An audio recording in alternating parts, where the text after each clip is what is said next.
Everybody, Tom Barnes, Stories from the 78, and I'm talking to my friend Lori Brand, who wrote this amazing novel that just came out. And Lori, you're a Chicagoan as well, and I always love talking to people from Chicago doing great things. So how you doing? I'm doing great. Thank you so much for having me.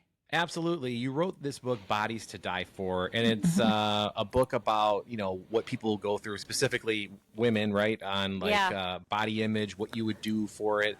And the book, you made up this story, but it's from real life experiences, right? You've done a lot of things. I've read your your bio. So go down the list, because I think some of the am I right where you were an engineer of some kind? You a fitness Playboy model, is that right? I was in one issue of Playboy's Book of Lingerie, but they kept it on the resume. Okay. Okay. So you did all these things within in the world of fitness or image and all that. So how what did you want to get out of this story to put into the story? But there's also an underlining image of body image. Yeah. Okay. So, just to clarify for anybody on the call, so this is a thriller, right? So it's a thriller. So it's fiction, but it's the tagline for Bodies to Die For is the body image war is moving offline and fit girls are dying. And what I was really trying to get at is the war on women's bodies, the wars that we wage on each other, and the wars that we wage on ourselves. Mm-hmm. And as you had mentioned, I have a background in fitness. I've been in dance lessons. I can't even remember when my first dance lesson was. So I was in a leotard all the time growing up. Then I was a gymnast. When I was in college, I got a side gig as a stripper. Like you said, I was in Playboy's Book of Lingerie briefly for one magazine's worth. But then I got into also fitness, being a strength instructor, a yoga teacher. I got into bodybuilding. I'm also an engineer. So I got a normal job, but who says what's normal, right? Right. You've done a lot of different things. It's not like you've done a lot of one thing in the same area. I mean, you mentioned stripper to an engineer. Yeah. I mean, that's a huge swath of things. So you know a lot. You've seen things from a lot of different ways. I've seen things from a lot of angles. Yeah. And that's what I was really trying to explore in this book was, so, the thing that got me to write the book, the spark that got me going on this was in January of 2020, Jillian Michaels was interviewed on BuzzFeed News, and she was asked what she thought about Lizzo as a body image role model. And Jillian says, why are we celebrating her body? Why aren't we celebrating her music? Because it's not going to be awesome if she gets diabetes. And I don't know if you remember, but social media just blew up, right? Yeah, and you had the healthy at any size movement accusing Jillian of fat shaming. You had the fitness wellness side saying we have to quit normalizing obesity. A few months after that, Adele had posted a birthday picture of herself to Instagram, and it was clear in the picture that she had lost a bunch of weight. Yeah. And you remember that, right? And all of a sudden, all these people came out of the woodwork, and we're saying, there's some people that were saying that they were disappointed in Adele, that they felt that she had succumbed to diet culture. There were other people saying that she looks great and it's wonderful that she's, getting healthy. And there was so much controversy that Adele came out with a statement saying that, she'd been going through a dark time and she had turned to exercise to lose weight. But Adele shouldn't have to come out with a statement. Right? No, Adele doesn't know any of us her body, right? You ought to be able to post a picture of yourself, just an innocuous birthday picture, without having the entire world critiquing your body. And it was those two events that really got me thinking about how, there's so much good about fitness, and I really enjoy actually enjoy exercise a lot, but having been a bodybuilder and having been in some of these other industries, there can certainly be an ugly underbelly to it. Mm-hmm. And what we were starting to see with those two events I had mentioned was that, the healthy at any size movement, that was born from a good place.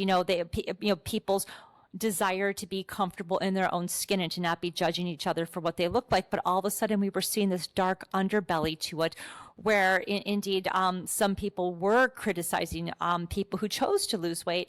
And I thought to myself, what if these two factions came offline, right? And they like clashed in real life? What could happen? Right. And that's really, really what I wanted to explore. I wanted to explore it from all angles. I wanted to explore not just the women judging each other and not just society judging each other, but I also want to show women judging themselves and how we are some of our harshest critics, no matter how wonderful we look, how horribly we can judge ourselves. Well, I imagine just your journey alone, just based on what you mentioned, at what you did at points in your life, you had to face all of those things, right? Oh, like, yeah. Get people to take you seriously when you mention certain things, right? Like talk about how I'm a dude, right? I have no idea what that's like. What is it like for somebody who has a degree? You're an engineer, you're a bodybuilder, and people judge you on other things where you're just like, are you kidding me? Like, come on. Or is it like expected at this point? Well, so here's the thing. So, so after I got done with college, so when I was in college, I was working as a stripper, like as a side thing, right? Mm-hmm. And after I graduated, I just graduated magna cum laude, by the way, with a chemistry degree. But at that point, that was chemistry. But my master's later on is in engineering. But I was like, I'm having more fun with this. So I stuck with the dancing. I didn't actually get a real job right away. Good for you. But so in that situation, I guess I'm putting myself in that position to be judged, right? I mean, that's part of the game, right? That's part of the thing, right? Also goes back to like Adele, right? She put herself out there knowing that it is what it is when people have an opinion about everything. Well, here's the thing though. There's a difference between what Adele was doing and what I was doing, right? So if you're going to be a stripper, right? If you're going to ask people for $20 to like, take your top off, right? So they are going to make a judgment on whether or not they want to spend $20. Mm-hmm. Whereas Adele simply posted a birthday picture of herself. I just meant as a star posting anything. That's what I meant. Like not necessarily what they're posting, but like I feel like anytime a celebrity posts something, it's open up to any kind of ridicule because that's the world we live in. That's what I'm trying to get at with my book, right? And what I'd really like to see. So if you get to the whole end of my book, right? Mm-hmm. What I'd really like to see is, and I'm mostly speaking to women here, is I'd like to see us quit tearing each other down, quit judging each other. So often we say society this and society that, but who is society?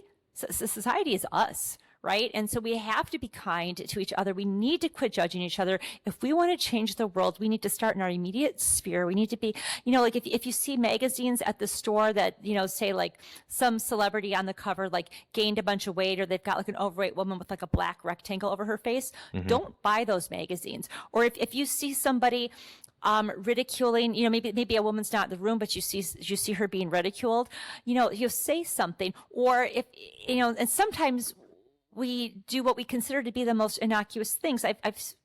Sometimes you'll see a woman who will say like, oh, I'm so fat, I shouldn't eat this. But she's saying it out loud, and she maybe has, say, like a 5-year-old daughter nearby. Those are little ears, and our daughters, our children, or even your colleagues, people around you, they hear that, and it just pollutes the atmosphere. And I'd like us to be kind to ourselves and kind to each other. And that was really that was one of the two things I was looking to get across in this book. Mm-hmm. The other thing I was looking to get across was that beauty standards are elusive, right? You'll as long as you're trying to please society, it's always changing, right? And nobody ever has the exact same ideal. You'll never be satisfied. The other thing I really wanted to get across is not to chase elusive beauty standards, but to instead chase strength. If you can change your goal from shrinking, which is like a shrinking mindset. It's a shrinking mentality to like what you can't eat, to instead getting strong, which is like a growth mindset. I just think it changes everything. And I would just really like to see the conversation shift to, instead of what we look like, to what we can do with our bodies. I can snatch 75 pounds. I can squat 100 pounds. I can walk a mile. I can do a push-up. I can do a pull-up. I think that those are much more, you can set a goal for yourself, whatever that might be, and you can hit that, and it's empowering. And that's what I would really, really like to see. Well, and I feel like that's what you've conveyed in the book, and that's why it's so important to do that. And, as somebody who has a 14-year-old daughter who... Oh, yeah. Man, they're listening, man. They're listening. They're listening. Yeah, and to be very, I don't know, careful is the word, but very selective in the way you speak about certain things and food and what food. Like I try to educate my kids on like this food will make you feel like this. If you eat greasy food, it's going to make you feel like this, you know, versus if you eat vegetables or if you eat fruit or what have you, you know, protein. Yeah, to nourish your body, right? To nourish your body. Yeah. But even that is a, you know, it's a constant change, you know, because, you know, kids, they continue to grow. And what was once an issue 5 minutes ago is not the issue right now. So I think it's important to keep that dialogue open. And that seems to be what your book is preaching. Keep that dialogue open, you know, be strong, not shrinking for sure. I know you just had, excuse me, I know you just had a book signing event yesterday out in Winnetka. Do you have any others coming up? I do not, but I would be happy to come to, like, if people are listening, if they have any book clubs, I'd be happy to come to your book club, either if it's in the Chicagoland area in person. If it's not in the Chicagoland area, I'd be happy to Zoom in. If people would like a signed copy of a book, I could get you a signed copy of a book. I have a website that you could contact me through my website. I'd be more than happy to get you a signed copy. What's the website? It's Lori, Lori, Brand, BRAND, Writes, WRITES.com, Lori Brand Writes. What was the reaction to the folks that you met yesterday? Well, so everybody pretty much who came were like people that I knew. Sure. Well, hey, but still. So the people who came were really happy for me. They were really excited. They couldn't believe I wrote a book, right? Because I didn't tell anybody while I was writing the book, because I just didn't know if I was going to be successful in getting it published. And then once that, you know, I got an agent. Once that he sold it, then I told a few people, but I didn't tell that many, but I did tell a few. And so they heard about it, but now all of a sudden it's here, and like I just started like communicating to people maybe like a few months ago, hey, I've got a book launch coming up, and people were like, what? Yeah, so they were really surprised. Well, so from when we sold it, oh my gosh, I mean the writing process, how long was that? Well, so I started writing this book in like probably spring of 2020. And it is June of 2024.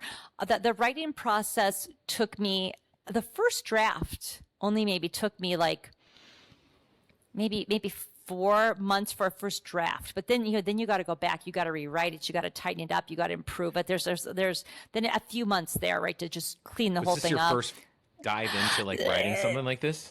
Well, no, so this is one of the reasons why I was much more cautious this time. I wrote another book previously that I had queried that book, and I never got an agent for it. I had some agents that requested that book or their manuscript, and I started to get feedback that led me to realize I was going to have to do a significant rewrite if I was going to get an agent. And I for some reason I just didn't feel like it. I think that was a book I had to write for me. Like once I wrote it, I was like, okay, I think I worked through it. Like I'm cool, right? But then this book that I wrote now. This book, I actually dedicated it to all women everywhere. This book I wrote for the world. And so this book, I knew no matter what, I was going to get it out there. If I would have had to use my own money to get a book cover, to get a developmental editor, I would have done it, right? If I would have had to throw it up on Amazon for free, I would have. But so this time, you know, after I wrote it, I waited a while, then I reviewed it, I cleaned it up, I sent it out to some beta readers, I got beta reader feedback. I was extremely, extremely cautious on this one, that I got it as tight as I possibly could before I queried it. And I was fortunate enough, I queried it for a few months, got an agent, then my agent and I rewrote it 1,000,000 times, and then he took it out, he sold it. And from the time that he sold it until today, it's been almost 2 years. Wow. It's a slow process. Perseverance pays off, right? Yeah. When you write from your heart, you know, it's almost like a exercise in mental health almost, to get something out on paper Absolutely. and to refine it as many times as you need to get it to where people can now purchase it. I mean, that's an accomplishment in itself. So congrats on getting that done, especially if the first time maybe wasn't exactly pleasant the first go around. I learned though, right? Yeah, I learned a lot, right? So I preach that every day to my daughter. I had a conversation right before we were talking about she's doing a photography class. She hates it. And I'm like, listen, you're going to have to figure out a way to it's a summer school thing. You got to figure out a way to find the good in this so you can take it with you for the rest of your life, because you might learn something in week 4 that you're not learning now that you might love. So learn from the process. In the very least, learn how to make your supervisor happy, right? Learn how to please your teacher, right? If nothing else, learn how to deliver, right? Especially in a situation where where it's just you're miserable or you seems miserable. You know, I mean, everything's miserable at 14, I suppose, when you don't like something. Good lesson learned all around. Lori, thank you so much for taking time to talk with me. Again, the website for people to purchase the book, among other places, I'm sure. But you can buy it anywhere the books are sold. Anywhere books are sold, you can buy it.